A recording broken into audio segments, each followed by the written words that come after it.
asalaamaaleykum ziare nañ leen bu baax a baax yéen ñiy topp la révélation TV tey jii di altine yemook le 9 mars 2026 woy leen toujours topp seen YouTube bi bu fekkee ne nag abonné go si ñu ngi lay ñaan rek nga daal di abonné partager lii di vidéo bi activer lii di cloche de notification bi comme ni ñu faral di leen ko waxee rek yéen ñi nga xam ne da ngeen a soxla nag ay information ci lu jëm ci wàllu mercato wàllu actualité fële ci biir réew mi sport lay xew yow mi nga xam ne da nga abonné ci chaîne bi révélation te xamoo ko woon mais yow mi nga xam ne aussi yaa nekk ci révélation jóge ci réew mi sport am nañ bégte am nañ contentement ci yow dee leen alterner ñaar yi day tax donc ngeen di xam li gars yi préparé avant match bi après match bi et pendant match bi donc yooyu yëpp da ngeen ko am entre réew mi sport ak la révélation TV donc dañuy doon ñaari chaînes yoo xam yu alterner la Ligue des champions demain lay daal di commencé dinañ am ay match yu neex Newcastle Barça war a Atlético équipe bi di Tottenham dinañ am aussi Galatasaray équipe bi di Liverpool mais ñun match bi ñu intéressé tey jii nii mooy match diggante Atalanta Bergame ak équipe bi di Bayern Munich mu doon match boo xamante ni match Ligue des champions aller fa li nga xam ne moom mooy ci biir Bergame ñëpp xam nañu ne nag vraiment équipe bi di Bayern Munich moom mooy part comme largement donc favori ci match bi mais attention équipe bi nga xam ne moom la ñu tuddee Atalanta équipe la boo xamante si ni dañuy dugg ci match ba aussi ak beaucoup de confiance ndaxte bu ngeen fàttalikoo ñoom ñooy équipe bi éliminé équipe bi nga xam ne moom mooy Dortmund ci lu jëm ci wàllub 16e de finale yi donc éliminé gi ñu éliminé Dortmund te Dortmund dóor leen match aller bi loolu dafay am benn confiance boo xamante si ni moom lay doole ci ñoom tey jii nii mais nag c'est le grand Bayern Munich dama koy faral di wax. bi saison bi commencé ba tey bu nu boolee lépp équipe bi gën a baax ci Europe Bayern la ak équipe bi di waa Arsenal la. équipe bi nga xam ne moom ñu tudd Atalanta ci la ñuy ñëw wax ci seen point fort ak seen point faible seen i point faible li gën a doon seen point faible mooy seen i bii yi ñuy encaissé dañuy encaissé trop de bii ndaxte sax depuis que ñu gagné Dortmund boobu nga xam ne moom la ñuy namoo tey. boobu ba tey donc gagné waat beneen match te chaque match donc lu mu gàtt gàtt dinañ encaissé benn bii wala ñu encaissé ñaari bii seen 3 derniers matchs yi dañoo perte dafa jël benn bi défaite et beneen bi donc yeneen ñaari mu def ko ay match nul te match bu si nekk au moins encaissé na benn bii. mais équipe la boo xamante ne aussi am na ay avantage ci match bi premier avantage bi la fekk donc match bi biir New Balance la New Balance donc moom mooy terrain. New Balance donc sur les 6 derniers matchs yi mu foofu joué dafa gagné 5 yi comme ni mu ko defee contre Dortmund donc juróom benn match yi mu fi mujjee joué juróom yi donc daf ci génn solde ak li nga xam ne moom mooy une victoire kon ñoom dañuy am donc soutien wu supporters yi demee pour profiter ci. beneen bi nga xamante ne aussi am nañ ko mooy soutien li nga xam ne moom mooy Série A globalement parce que ñoom ñooy seule équipe boo xamante ne actuellement ñoo ngi Ligue des champions te jóge Italie même sax seen coach bu wax na ko dañuy profiter donc ci. soutien wu li nga xam ne moom mooy les clubs italiens parce que ñoom loolu confiance lay doon ci ñoom ñu doon seul club italien boo xamante ne actuellement ñoom ñoo des ci li jëm ci wàllu Ligue des champions bi. xam nañu ne aussi demain dañoo war a am résultat bu positif mooy jéem a bañ a am défaite ci biir terrain boobu noonu wala boog sax jéem fa jël benn humiliation contre équipe bi di Bayern aw match aller parce que xam nañu ne match retour bi biir Allianz Arena lay doon te Allianz Arena nag vraiment foofu noonu change yi bëriwul rawatina bu fekkee ne da nga am. résultat bu négatif biir New Balance kon faaw biir New Balance boobu noonu ci nga war a amee li nga xam ne mooy lu baax li nga xam ne moom moo négativité nag ci seen confrontation bi mooy nekkut équipe boo xam ne bu mën a gun la li ñuy tuddee match élimination directe way côté boobu noonu dañ ci am ay jafe-jafe bu baax a baax parce que 6 défaites donc am nañu ko ci seen 7 dernières rencontres à élimination directe en Ligue des champions benn victoire la ñu am. ci seen 7 matchs yi ñu mujjee joué donc match éliminatoire direct Ligue des champions loolu li mu montré mooy équipe la boo xam ne amagul li nga xam ne si ni moom mooy benn expérience bi nga xam ne si ni moom la soxla pour mën a battre ay équipes yu mel ne Bayern wala ay équipes yu mel ne voilà lu tolloog Bayern ci niveau. am nañ nag coach bu bees ma considère ko comme aujourd'hui l'un des meilleurs techniciens d'Italie di kii di Palladino mi ngi occupé actuellement 7e place bi. 7e place bi 5 points dox diggante moom ak 4e pour mën a dem Ligue des champions ce qui veut dire que ak demam Ligue des champions l'année prochaine donc c'est possible ñoom donc demee lan mooy doon seen bëgg-bëgg muy ñëw rendre les choses difficiles au Bayern ñëpp xam nañu ne donc ñoom dañuy ñëw avec 3-6-1 bokk na ci rare équipe yi nga xam ne seen classement 3-6-1 la plupart donc ci seen point fort donc dañ koy jéem a vocaliser wu donc ci milieu de terrain bi donc foofu la ñuy jël donc daal di koy jël ba mu fees dell. ki nga xam ne si mënu tudd Atalanta nag demee dina am ay absent comme ku si demee ne De Ketelaere sama waa ji Raspadori tamit du fi nekk Ederson aussi dina fi nekk loolu donc ay absent la kon ñoom am nañ chance demee pour profiter ci seen i adversaires ci seen i supporters am nañ chance demee pour profiter ci soutien wu Italie am nañ chance demee aussi pour donc jouer sans pression aussi parce que ñoom Bayern na la pression nekk mais Atalanta ñoom li jël lépp dañuy jouer sans pression donc dire que ñu ne club italien bi mujjee toog rek donc loolu ndam la. ñu war a dajeek équipe bii di Bayern na donc ñu mën a jàpp ne assuré na li nga xam ne te mooy Bundesliga ba pare après bi ñu amee ndam 4-1 contre équipe bi di Borussia Mönchengladbach Bayern Munich di chercher première Ligue des Champions depuis atum 2019-2020 di ngir nga népp équipe nag. Un déplacement donc vers le sud attend donc le club le plus titré qui tentera donc améliorer encore son bilan donc de 7 victoires en 8 matchs lors de la phase de la Ligue cette saison donc ci fàttali Bayern na benn défaite la am ci saison bi en Ligue des Champions muy la défaite contre équipe bii di waa Arsenal. am nañ donc lu toll ci 7 victoires c'est une équipe boo xam ne day ñëw avec beaucoup de confiance bi mi ngi fi mais confiance bu fi nekkee aussi parce que dañoo yor benn armada offensif benn machine à but boo xamante ne vraiment bu naqareetee la muy kii di Olise muy kii di Harry Kane muy ki nga xamante ne aussi mooy kii di Luis Diaz. Bayern nag benn défaite bi ñu am aussi à l'extérieur lañ ko amee loolu tamit xëy na mën naa doon benn point noir ki ñoom que ne équipe bii di waa Bayern am nañ ay jafe-jafe pour remporter seeni match à l'extérieur mais nag benn kese la donc bu ñu exagérer 13 victoires donc la équipe bii di Atalanta am war a bokk sax 13 victoires lors de ces 14 derniers matchs. donc de la 8e de finale Ligue des Champions daf leen luy doon li nga xam ne mooy confiance maanaam Bayern na ci 14 matchs yi mujjee joué ci 8e de finale Ligue des Champions gagné na 13 yi loolu maanaam lu leen di jox confiance la. pour la première fois les deux équipes donc daal di dajee li jëm ci wàllu Ligue des Champions mais Atalanta Bergame mas naa joué 14 matchs contre wala boog 13 matchs bi mooy 14e match bi contre les clubs allemands. 3 fois la ma sa perte sur les 13 fois parce que 7 victoires am na ko et 3 nuls la ñoom équipe boobu nga xam ne moom la ñu tuddee waa kii di Atalanta Bergame. match la boo xam ne aussi mën na leen di jox quelques statistiques Atalanta n'a jamais gardé sa case et violé donc lors de ces 9 matchs à élimination directe Ligue des Champions maanaam daal 9 matchs yi mos a joué élimination directe match bu ci nekk lu mu gàtt encaissé na maanaam mosul donc moom joué match élimination directe encaissé wul. parmi les équipes encore en lice cette saison en Ligue des Champions. Les matchs d'Atalanta Bergame affichent donc la plus faible moyenne de buts par rencontre maanaam bu ñuy xool équipe yi nga xam ne si ni jamono jii nii ñoo nekk Ligue des Champions c'est équipe yi qualifié bi huitième de finale Ligue des Champions Atalanta mooy équipe bi nga xamante ne match mu ci gën a mën a néewle ay buts moom match bu ci nekk donc lu ci ëpp match bi 2 buts lay am. Seul Newcastle United 15 a inscrit plus de buts en première période que le Bayern Munich 12 en Ligue des Champions cette saison. Bayern Munich équipe la boo xam ne si nii dañoo mën dugal ay buts ci première période bi Ligue des Champions fi ñu toll nii ba Newcastle rek moo ëppale ay buts ki nga xamante ne nii moom mooy Bayern première mi-temps 15 buts la équipe bi di Newcastle dugal contre donc 12 yoo xam ne Bayern dugal na actuellement. donc waa Barcelone donc def leen récitation dinañ ci dikk par rapport ak yéen seen conférence de presse. La Bayern n'a perdu qu'une seule fois donc de ces 12 derniers matchs en huitième de finale de Ligue des Champions. ci 12 matchs yi Bayern na mujjee jouer Ligue des Champions huitième de finale Bayern na benn la ci perte 10 victoires un match nul et une défaite seulement loolu aussi ça donne aussi li nga xam ne moom mooy beaucoup de confiance cette équipe du Bayern Munich. absent am na ci ñaari côté yëpp waaye tamit ku ci nekk am nga ay points forts ci côté équipe bi di Atalanta ñoo ngi xaar jour bu ci demee ne Scamacca mi nga xamante ne nii moom moo doublé ci week-end bi ñu weesu. loolu nag di wane ne donc 9 derniers bi yi nga xam ne si dugal na ko yëpp mi ngi ko dugal à domicile ce qui veut dire que nañu moytu attaquant italien boobu noonu waaye moom dafa nekk forme te bitam yi donc lu ci bëri biir News Balance boobu noonu la koy daal di dugalee. Luis Diaz a également marqué ce week-end pour le Bayern ci week-end bi ñu weesu Bayern ak kii di Borussia Mönchengladbach Luis Diaz aussi dugal na. 5 donc de ces 7 dernières apparitions donc 5 ci 7 match yi nga xamante ne moom mujjee joué en Ligue des Champions match bu ci nekk donc lu mu gàtt dugal na bi di aussi day nekk à l'extérieur moom kii di Luis Diaz. absent yi donc ci côté équipe bi di Atalanta ni ma ko waxee sànq Carlos Gatlayer du ñëw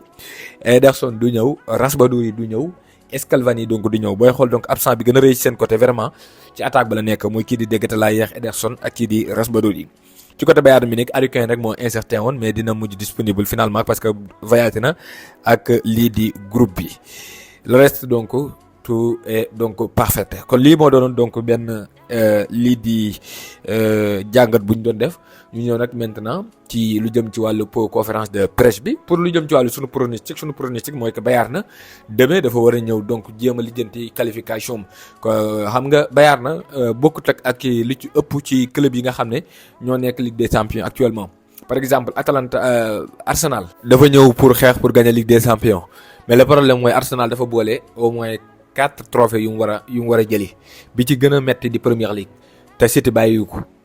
kooku kon day ñëw moom di jouer Premier League di jouer li nga xam ne moom mooy championnat du mën a bokk di jouer Ligue des Champions du mën a def ay turnover ça veut dire que du mën a tourner équipe bi benn adversaire ngi noonu boo xam ne si ni pour gagner Ligue des Champions la. Barça ak Real ñoom ñaar ñëpp ñu ngi ci Ligue des Champions bi ñoom tamit dañuy xeex pour gagner Ligue des Champions en même temps pour championnat bi kon foofu dañuy jouer tous les week-ends ak beaucoup d'intensité de même que Manchester City de même que aussi ki nga xam ne moom mooy Paris Saint-Germain. loolu kon li muy wane moom mooy seul Bayern moom mooy seul bu équipe boo xamante si ni jàpp nañu ne favorite la ci Ligue des Champions bi te championnat am daanaka moom gagné na ko ba pare tege ni ko nee kon ñëw dajeek Atalanta biir Neuchâtel Blanche li nga xam ne moom mooy doon l'opportunité du Bayern li nga xam ne moom moo gën ci ñoom mooy que demee ñu jéem a am li nga xam ne moom mooy coup de défense bu yaatu bu ko defee sax match retour bi biir Allianz Arena da nga mën a tourner équipe bi ndaxte gis nga keroog ñun démb Harry Kane tey lay commencé donc di entraînement waat donc ce jour yi nga mën leen a noppal donc actuellement te gëm naa ne Bayern na mën na kaa def léegi nag Atalanta suba du gëmm ne dina ñëw di complexé ci kaw équipe bii di Bayern na donc Bayern na demee fallait que mu bàyyi xel suuf gi Manuel Neuer mën na leen manqué ci grand rendez-vous yi gis nañ ñoom Szymański ñoom Sulimana ñoom Escamaca c'est des très bons joueurs sans oublier ku ci demee ne kii di Saba Costa donc ñoom demee dañuy ñëw pour dal ci kaw équipe bii di Bayern na pour avoir donc un résultat positif ci kaw équipe bi nga xam ne lu ci di Bayern na kon Bayern na suba lu mu war a def muy bañ a ñëw ci rythme bu Atalanta Bergame ça veut dire que sunu terrain la damay ñëw donc dal ci sa kaw ñoom nañuy ñëw conserver seen ballon 4-2-3-1 donc dina la permettre nga yor li nga xamante ne nii moom mooy deux pivots yoo xamante ne donc dinañ mën a liggéey en plus aussi da nga am ci joueurs yi ay flèches ci côté yi ay flèches yoo xam ne pour man dinañ mën a utiliser espace bi nga xam ne mooy les 3 défenseurs dinañ ko am parce que 3 défenseurs centraux moom parfois bu fekkee ne équipe bi nga xamante ne nii mooy équipe bi nga war a dajeel bu mënee exploiter les espaces mën na am dara mais avec benn Harry Kane en forme donc gëm naa ne Bayern mën na am dara quoi ci kaw équipe bii di Atalanta Bergame te man nag Bayern bu fekkee ne de Harry Kane nekkul 100% vraiment nañ ko bàyyi ci ba parce que pour man tamit Bayern mën na gagner contre équipe bi di Atalanta sans kii di Harry Kane na ñëw toog ci banc bi pourquoi pas titulariser Nicolas Jackson jox ko plus de temps comme ça donc bu fekkee ne match retour bi dina disponible même si donc bu fekkee ne day xëccoo pour le titre Soleil d'Or Ligue des Champions comprendre nañ ko mais vraiment Bayern suba na ñëw peser et imposer et essayer donc de se qualifier des matchs allés ou bien donc jël benn coup d'avance des matchs allés pour wàcc bépp pression bi war a am fële ci biir Allianz Arena donte nag demee ki nga xamante ne moom la ñuy tuddee waa kii di Atalanta duñ ko bëgg a may loolu. pour nag conférence de presse Vincent Kompany fi ñuy démarrer à propos des statuts de favori face à Atalanta maanaam daal ñi ñëpp wax ne donc yow yaay favori bi seen diggante ak Atalanta on a habitué donc d'être favori dans la plupart des matchs mu ne loolu donc jaaxaluñu Bayern na li ci ëpp donc ci match yi bu dajekee danañu naan moom mooy favorite bi ça veut dire que mooy équipe bi nga xam ne moom moo ëpp doole moo féete kaw si les gens disent qu'on l'est on l'accepte bu fekkee donc ñu ci ëpp donc dañoo yaakaar ne ñun ñoo ëpp doole Atalanta aywa donc accepté nañ ko def ci biir terrain bi mais ça ne veut pas dire que la victoire est acquise maanaam daal ne la yow yaa ëpp doole taxul ñun la yow yaay gagné donc nañ ko jëlee ak li nga xam ne mooy positivité yaakaar ne donc match bi gagné nañ ko en avance loolu baaxul on joue contre une très bonne équipe bu ñuy jouer di Atalanta équipe la bu baax a baax ils ont battu donc la Juve donc ils peuvent battre n'importe qui mën nañoo gagner équipe bu nekk nee na li preuve bi mooy ils ont donc battu la Juve 3-0 ils sont donc demi-finale de la coupe gagné nañ Juve 3-0 ba noppi qualifié demi-finale coupe ils peuvent faire des grandes choses et on ne peut pas donc considérer comme le favori et on veut gagner aussi mu ne donc ki nga xam ne moom la ñuy tuddee Atalanta warut doon équipe bu ñuy xeex mën na doon bu ñuy xeeb mën na gagner n'importe quelle équipe et en plus aussi dire que mën naay favori bi tuddee mais da nga war a aussi gagner mais quand on regarde donc l'Atalanta on voit que tout est possible mu ne bu ñu xoolee Atalanta da ngay xam ne lépp mën a nekk foofu moom gars yi dama ciy nekk ak moom même onde ça veut dire que Atalanta mën na éliminer n'importe quelle équipe mën na éliminer n'importe quelle équipe parce que yor na joueurs yi te joueurs yi complexé wuñ te yor nañ coach bi tamit complexé wuñ et loolu kii di complet teel na ca bàyyi xel loolu dina doon lu baax ci côté Bayern na. À propos d'Atalanta et du football italien léegi ñu laaj ko ci football italien ak Atalanta ci fàttali moom musul aw Italie en tant que joueur moom kii du compagnie. C'est que c'est un sujet donc brûlant en Italie en ce moment jamono ñu toll nii xam nañu ne Italie ñëpp moom la ñuy waxtaanee Atalanta parce que moom kese moo fi def ci Ligue des Champions ci club italien car Atalanta est la seule équipe donc italienne encore en lice donc de la Ligue des Champions et quand on parle beaucoup de niveau de football italien et j'ai vu donc l'Inter la saison dernière et le Canada donc cette saison c'est contesté donc un grand nombre de talents bien encadrés daaw seetaan naa Inter bi dem ba final éliminé Barça ren seetaan naa Atalanta li ma mën a wax mooy ay talent yu baax yoo xam ne teg nañ leen ci yoon ñi ngi foofu noonu ci championnat bi. Dortmund a du mal contre eux tout comme donc Francfort tout comme aussi Leverkusen il y a pas si longtemps ñun ab club bu allemand lañ te club bu allemand yi mujjee dajeeg moom dañoo xaw ab ay jafe-jafe Dortmund ci la bokk Atalanta kii di Francfort ci la bokk Leverkusen ci la bokk te loolu yàggul dara c'est un adversaire particulier et un match intéressant pour nous xam nga sànq wax nañ leen ko sur les 12 matchs yi ñu daje contre les équipes allemandes 3 kese la ci perte am na 7 victoires contre ñoom l'Atalanta est construit donc progressivement et maintenant il croit pouvoir donc réaliser quelque chose d'exceptionnel donc équipe la boo xamante ne ci fàttali au début dañoo nekkoon ci jafe-jafe ci fàttali ñaari équipe yi bokk nañ ci ñaari équipe yi mujjee am défaite Europe ci championnat donc équipe la boo xamante ne nii ñoom dañoo amoon ay jafe-jafe ab diggante mais avec Palladino donc ci la ñu commencé woon di ñëw progressivement ndànk-ndànk ba tey jii nekk loolu moo tax donc mu définir une équipe dangereuse et loolu la kii di Vincent Kompany comprendre bu baax a baax foofu donc aussi nañ ci d'accord ak moom. À propos donc de la journée familiale hier à l'entraînement on l'a fait donc souvent c'est une habitude quand on s'entraîne le week-end et que les familles donc sont disponibles on n'utilise donc aucun média et seuls nous familles donc pour qu'ils puissent assister à l'entraînement et ce n'est rien à voir avec ce match qu'on gagne ou qu'on perde ça sera donc partie de notre culture familiale ci fàttali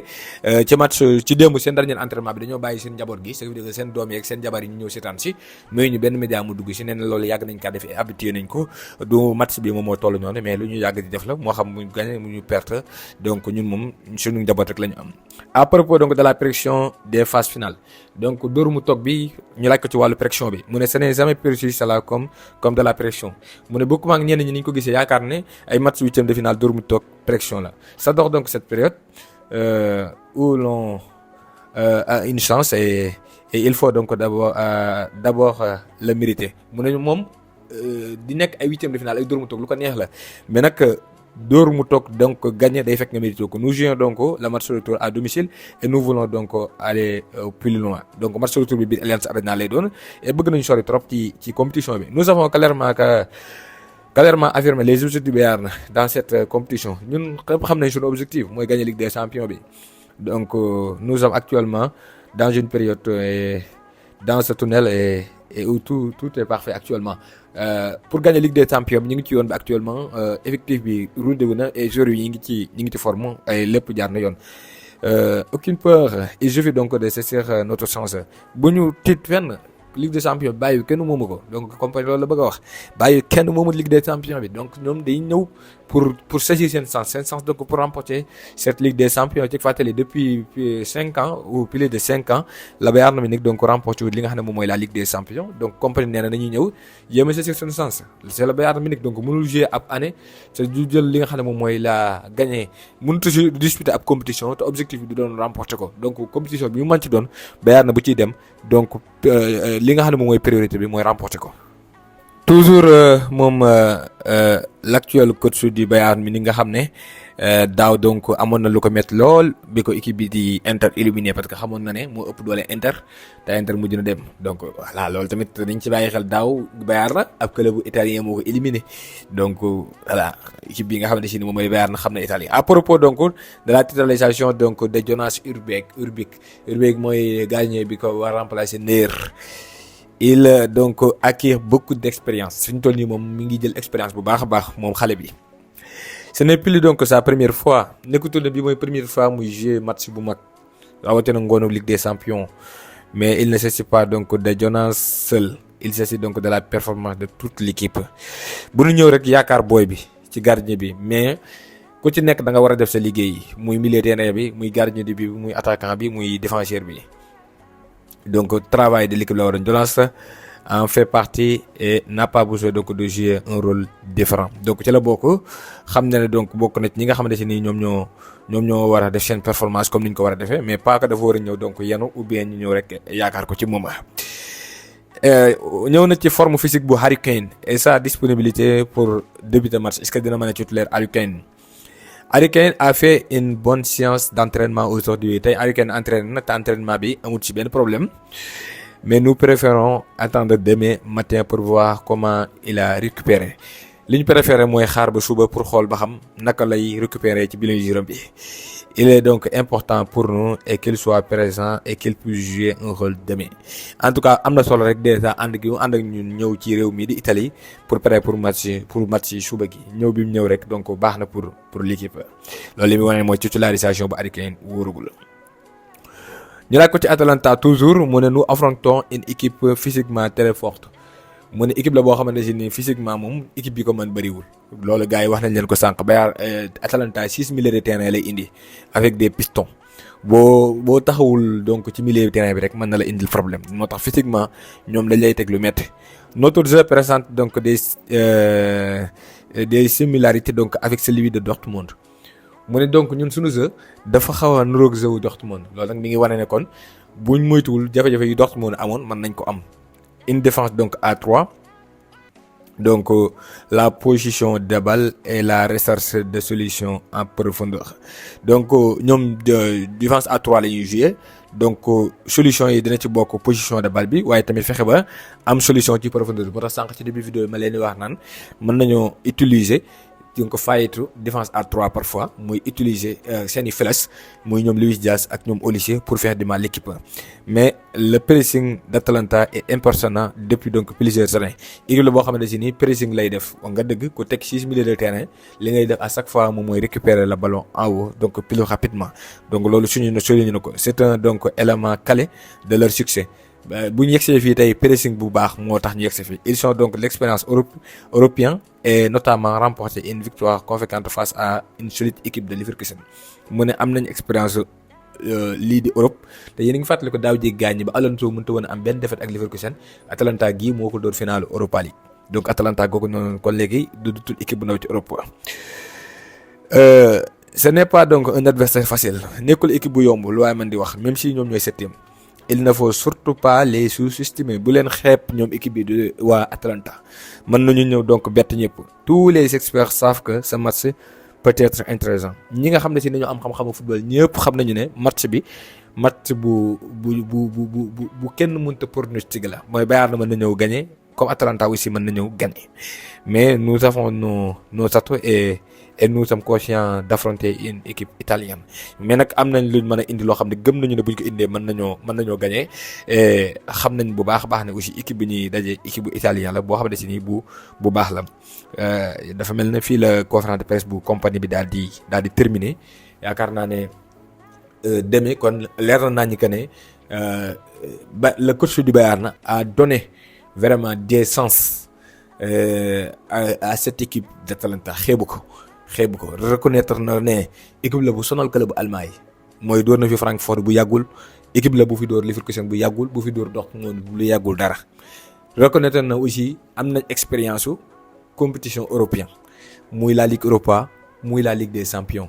reconnaître na aussi équipe la boo xamante si ni maanaam dañoo amu doon dara lu ñuy pertati ndaxte yaakaaroon nañu ne tey fii ñu nekk duñ fi nekk ba ñuy dàq kii di Ivan Šurić ci seen coach bi donc tey jii nii équipe boobu noonu moo am coach bu bees coach boobu noonu fexe ba liggéey ci diggante bi équipe bi nekk à 5 points pour qualifier la Ligue des Champions l'année prochaine et ba noppi aussi équipe bi toujours nekk ci lisée pour gagner lii pour mën a sori ci Ligue des Champions bi ce qui veut dire que équipe la boo xamante si nii dama naan lépp lu mu am tey jii nii sarax la ça veut dire que ñoom lépp lu ñu am bonus la ci seen saison kon kooku buy daje ak yow da ngay am problème te rawatina buy daje ak yow mu wóor na la yow kii di daje ak yow maanaam daal mën na la gagner parce que moom yor na lu mu la gagner te yow xam nga ne aussi am nga benn manquement boo xamante ne bëri parce que man pour man Bayern kenn rek mooy seen maillon faible donte donc c'est un très bon gardien de but les fans du Bayern xam naa ko bu baax Urbic mais ci soirée Ligue des Champions type de soirée yu suba yi donc yooyu day doon yoo xamante ni da nga doon soxla benn manuel neuer ou bien benn gardien de but de haut niveau donc li nga xam ne si moom mooy gamme pour mën a sortir ci match yooyu noonu type de match yooyu noonu pour man à part loolu le reste donc day dépendre ci le niveau de Harry Kane bu ne Harry Kane pare équipe bi mën na dem donte nag équipe bi nekkul équipe bu individuelle wax dëgg yàlla Olise mi ngi fi kii di Luis Diaz mi ngi fi mais avec Harry Kane ci la facilité donc di gën a am rawatina défense à 3 bi nga xam ne Harry Kane day mën a décrocher pour mën a donc def ay missilam yooyu muy dóor comme ça donc Olise mën a jël espace bi comme ça donc Olise mën a jëlal kii di Luis Diaz aussi mën a jël espace bi kon Bayern na moom mooy favorite mais attention donc pour l'équipe d'Atalanta kon gaañi fii la vidéo bi yam di leen jox dig daje toujours ak la chaîne donc Révélation TV jërë ngeen jëf